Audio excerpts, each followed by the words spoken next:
Joint borrower sole proprietor mortgages are probably one of the most underutilized products on the market. I do find that a lot of mortgage brokers don't really even speak about them and don't offer them to their clients. But a joint mortgage, a joint borrower sole proprietor mortgage is the engine behind a lot of the other products that are designed to help people boost their income. So today I'm going to talk through what a JBSP mortgage is, give you some hints and tips, tell you the pros and cons, but most importantly, I will explain how it works and what you should be prepared for if you're going to get one of these mortgages.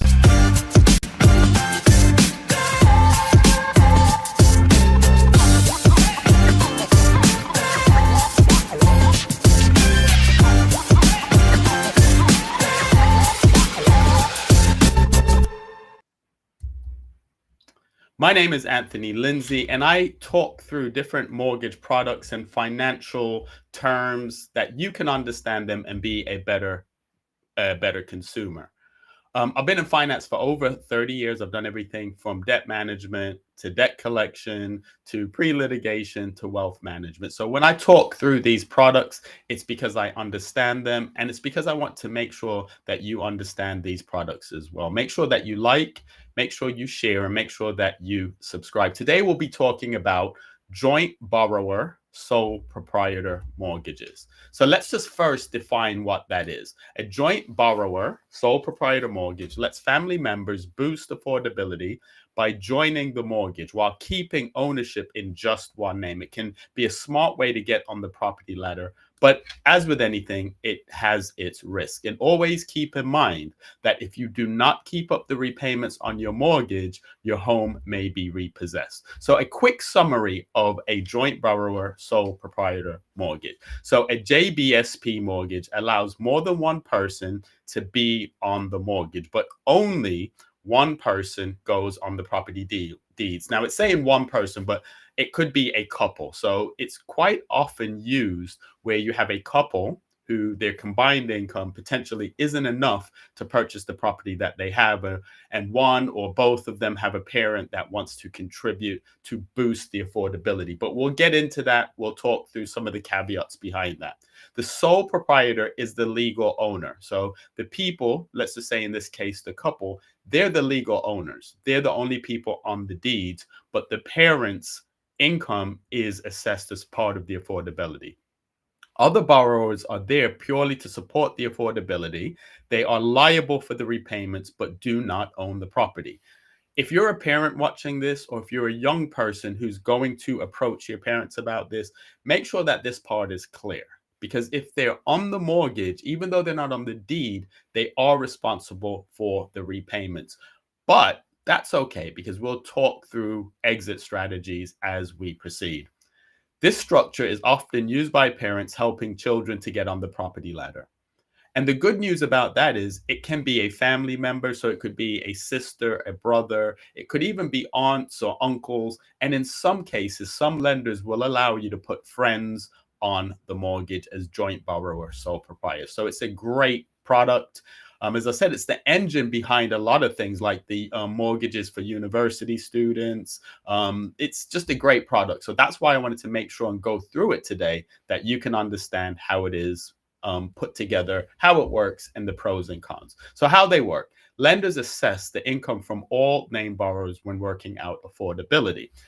Understand the concept of affordability, though. So the concept of affordability takes into account how much you have coming in, so that's your income, but also your outgoing, so any debts. So if your parents have a mortgage, those things are going to be taken out of their affordability. So that's why it's important that you watch this to the end, that I can talk you through some of the reasons why a JBSP mortgage might not go through.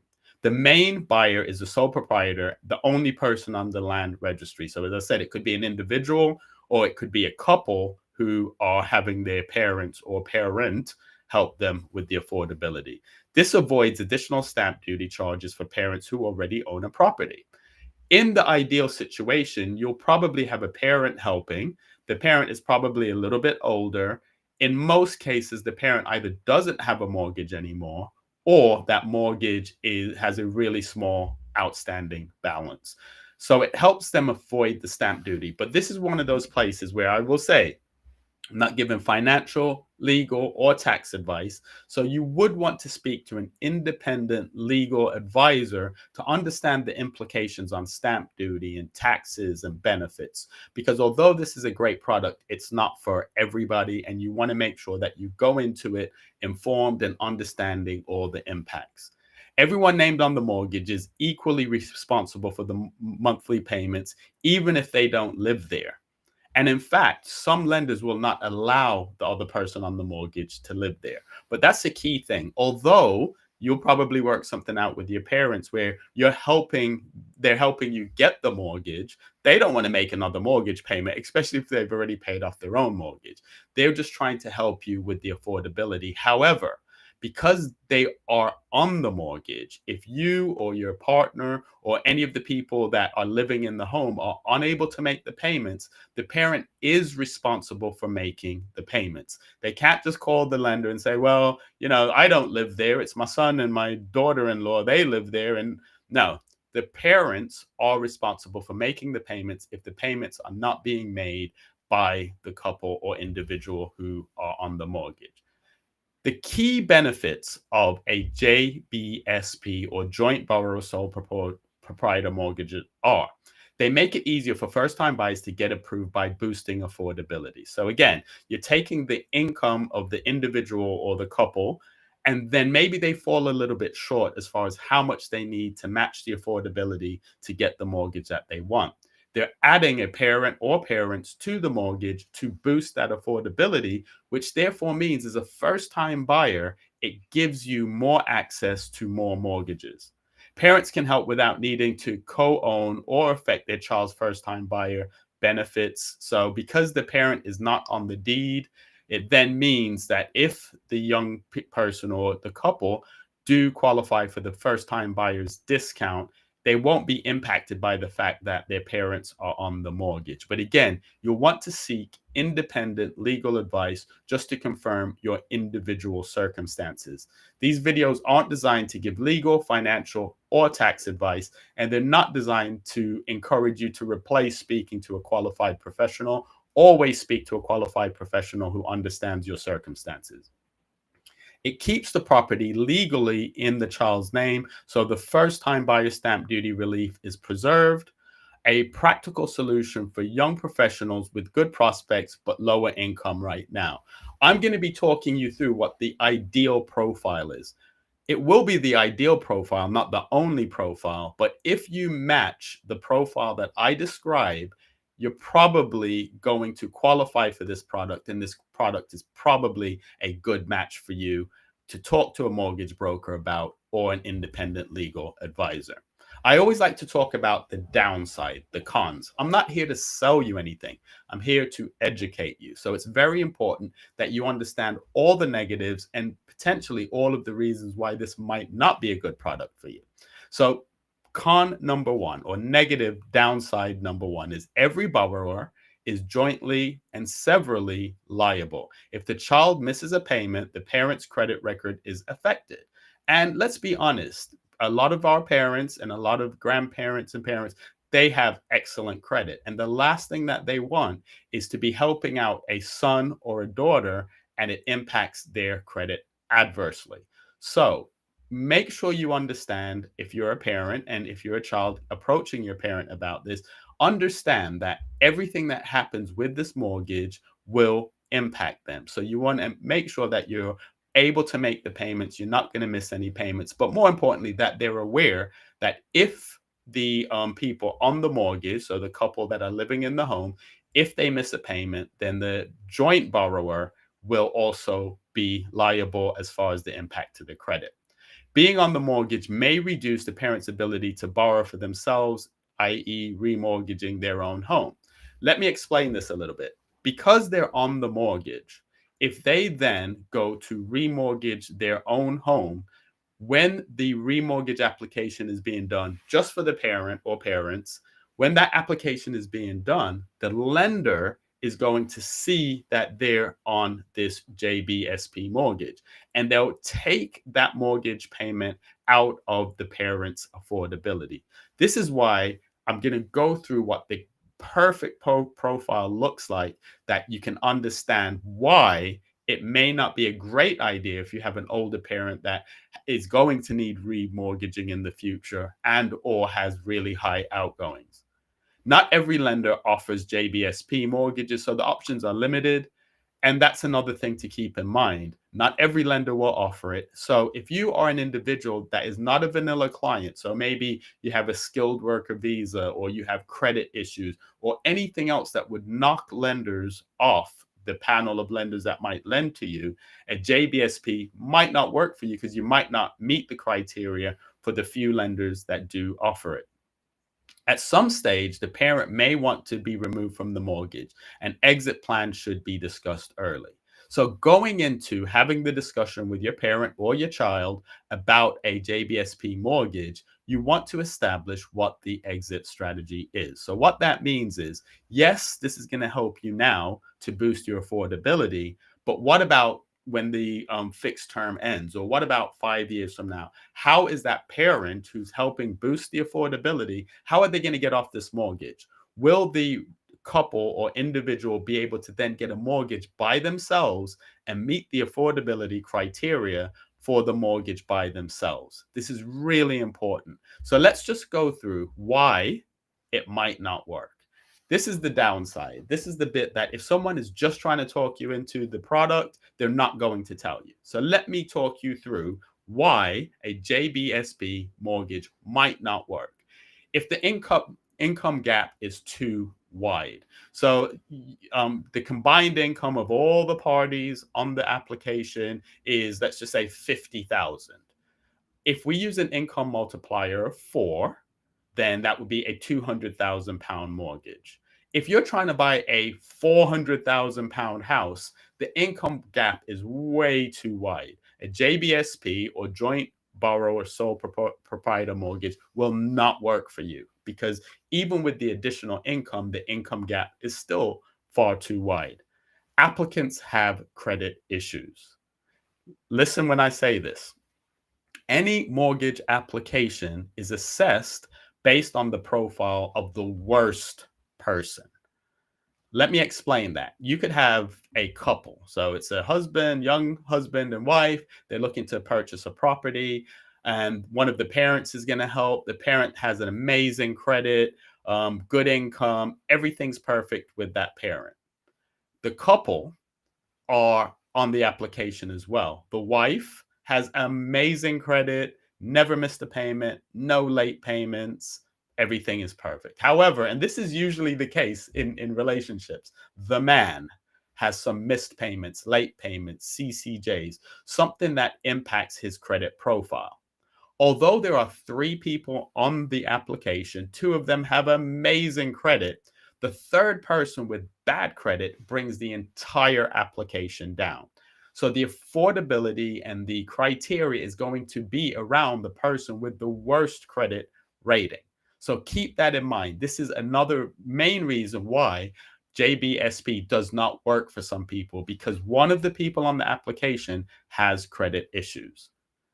Another key reason is because of complex income. So, for example, you could have 2 people on the application that are employed full-time, PAYE, salaried employee. It's easy to assess how much they get paid because they have a contract saying you get paid 60,000 a year.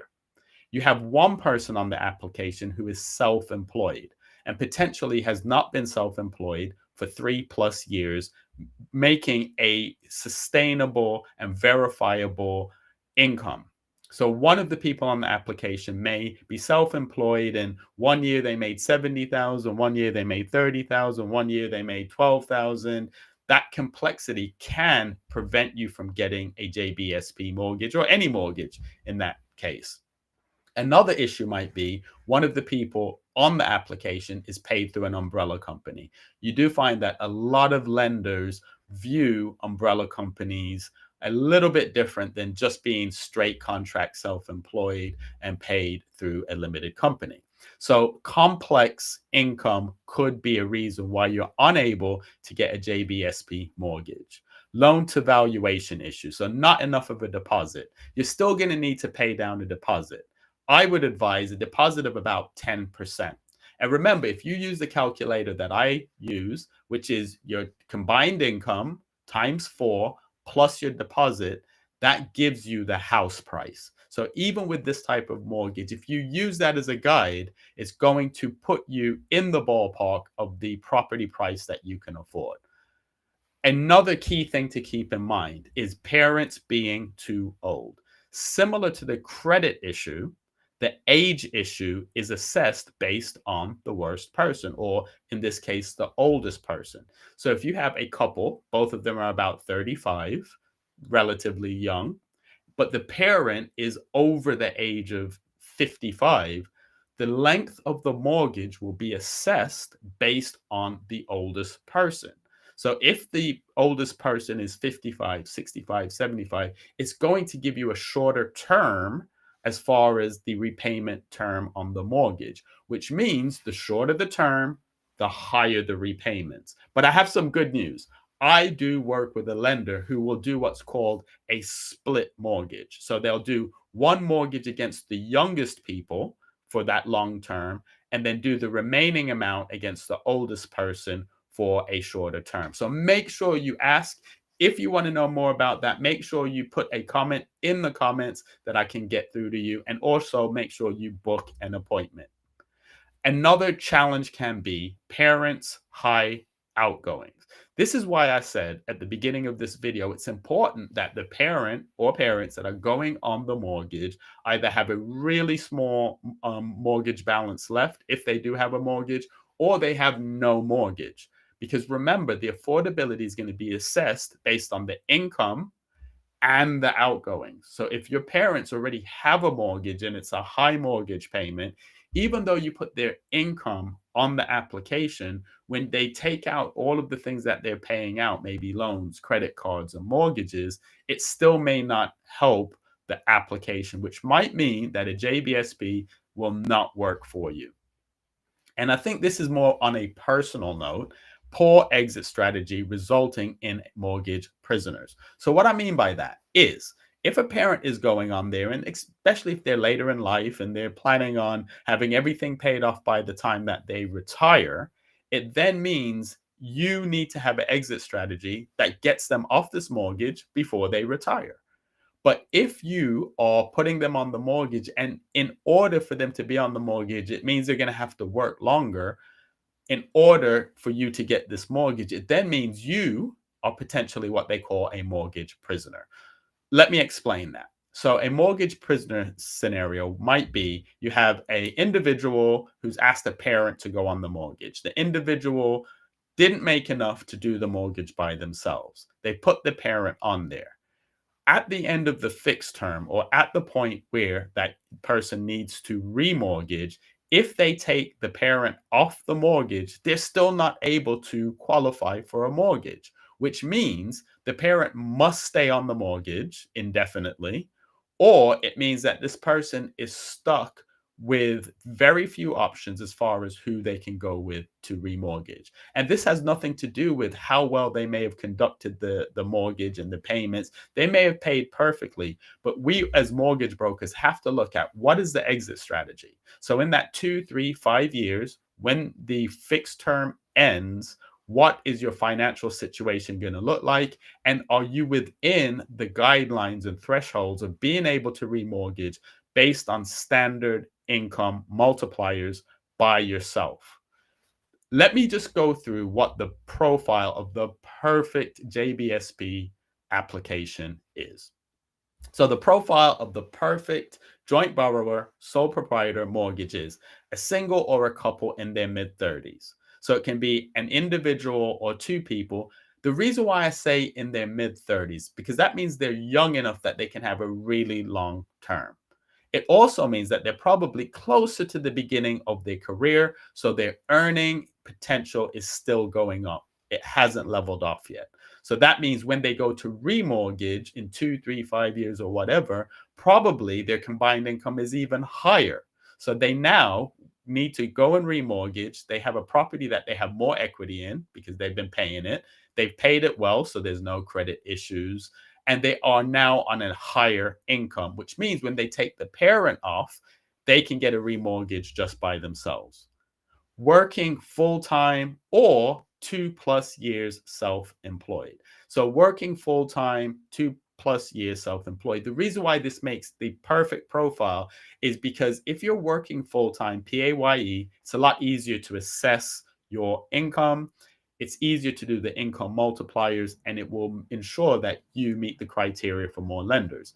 Or if you're self employed and you've been self employed with at least 2 years SA 302 and tax overviews at a sustainable, regular level, it's going to make the application a lot stronger, because sometimes what lenders will do is they'll look at the average of the self-employment and use the average. Not every lender is going to use the highest year. So this is why I'm saying the perfect application will have two people or all people being full-time employed on a good salary, at least a 10% deposit. There are lenders that you will be able to get away with a 5% deposit. But I would say the perfect application is someone that has at least a 10% deposit. It just gives you access to better rates, it gives you access to more products.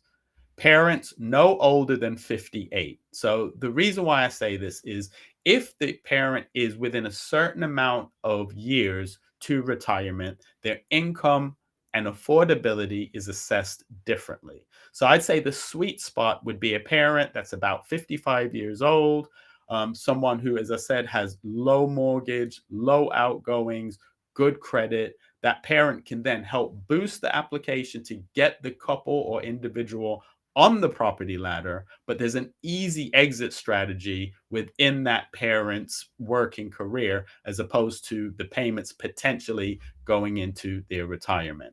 So these are the criteria, or these are some of the bullet points of what the perfect JBSP applicants would look like.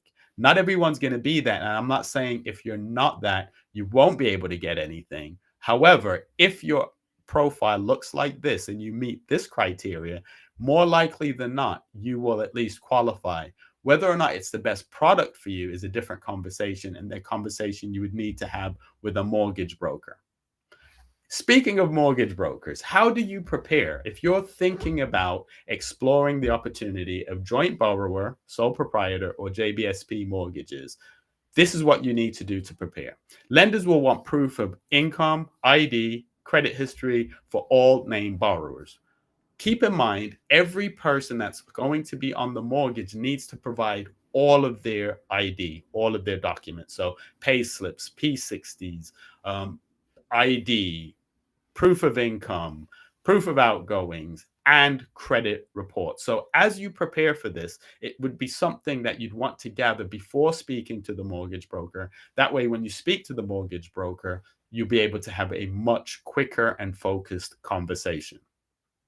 Secondly, you should think carefully about affordability. Can everyone meet the payments if circumstances change? So don't just plan for the best. Hope for the best, but prepare for the worst. And you don't want to put your parents or parent in a situation that you or your partner are unable to pay, and your parent has to then pick up the payments or bridge the gap. So make sure that you look at it, you assess the affordability, look at worst case scenarios, that you can have a mortgage that is paid well and it doesn't impact the relationship with anyone on the application.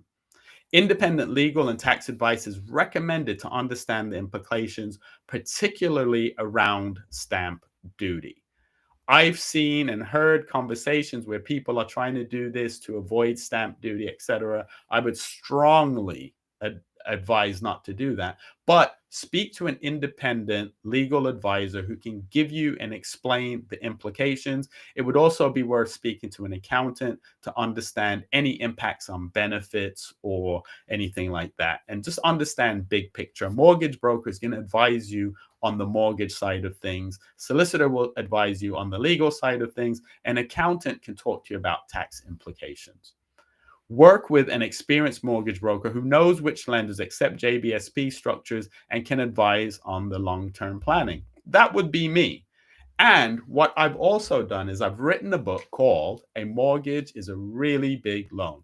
It's a book about financial literacy. It explains the mortgage process, it explains the criteria, so credit, income, deposit. It also talks about estate planning.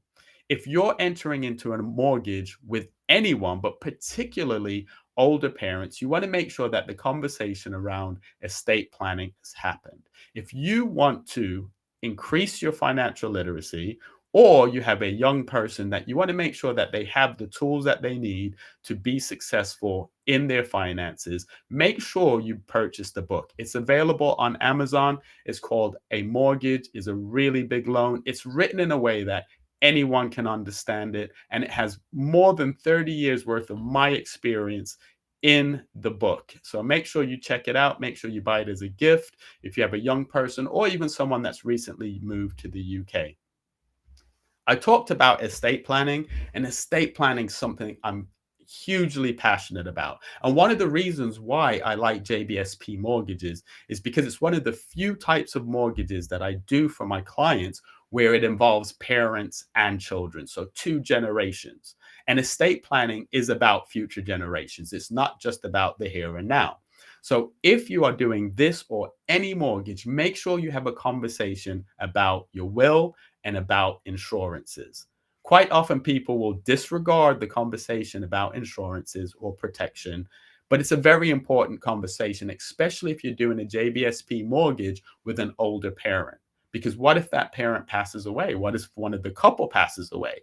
How is that mortgage going to be repaid? So make sure you have the conversation about wills and insurances, understanding that with the JBSP mortgage, there's certain people that are on the deed and certain people that aren't. So this will impact estate planning. And lastly, make sure that everybody knows what everybody knows. I talk about it in the book. It's one of my passions. As you do your estate planning, make sure that all of the key people involved know who the executor is and know when your last will or your last estate planning review was done, that if and when you pass, there is less confusion, less stress, and people don't have to fall out about money. If you're getting a mortgage, you want to make sure that you're paying a mortgage broker for results. You don't want to pay for promises, which is why at our firm, we make sure that you don't pay until we've gotten you a result.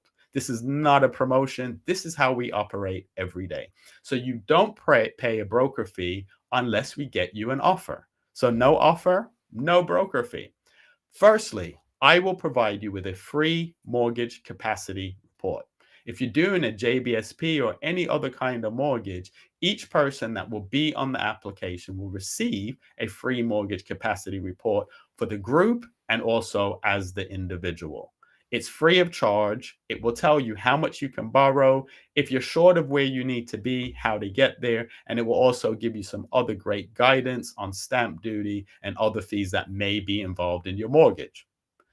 There's no broker fee if we don't get you a mortgage. As I said, pay for results. I understand that there are non-fee paying mortgage brokers out there. However, quite often you get what you pay for. A mortgage broker who's experienced, professional, reliable, and fast is going to save you money. So make sure you pick your mortgage broker based on service, not just price. I'll provide you with full support and guidance for the entire process. If you're a first time buyer or you're doing a JBSP, it is not a straightforward product. So you do need someone who understands it inside out, someone who will answer your questions, someone who's available on your terms and at the times of day that you're available. And I'm fast and reliable. One of the things that most of my clients tell me is, "Oh, I watched your video," or a friend or family member referred me to you, and they said you were really fast, and I thought they were just saying it. I never pressure my clients, and I never sacrifice speed for quality. However, I move really fast. I do this every day, and I've been in finance for over 30 years. So if you need the deal to move really quickly, it will move really quickly, but I'll never pressure you. Our motto is it's okay for us to wait for you, but you should never be waiting for us. My name is Anthony Lindsay, and if you need a mortgage broker, make sure that you reach out to me. I'm here. As I said, I do a free mortgage capacity report. And if you enjoyed this video, if you liked this video, or even if you didn't, make sure that you like, subscribe, and share. If you know anyone who a joint borrower, sole proprietor mortgage would benefit, share this video, give them my details. I'd love to talk to them. I appreciate you watching. This is a really small channel, so I really appreciate any subscriptions that you make because it tells the YouTube algorithm that what I'm saying is valued. And make sure you put some comments in the comment and make sure you like the video.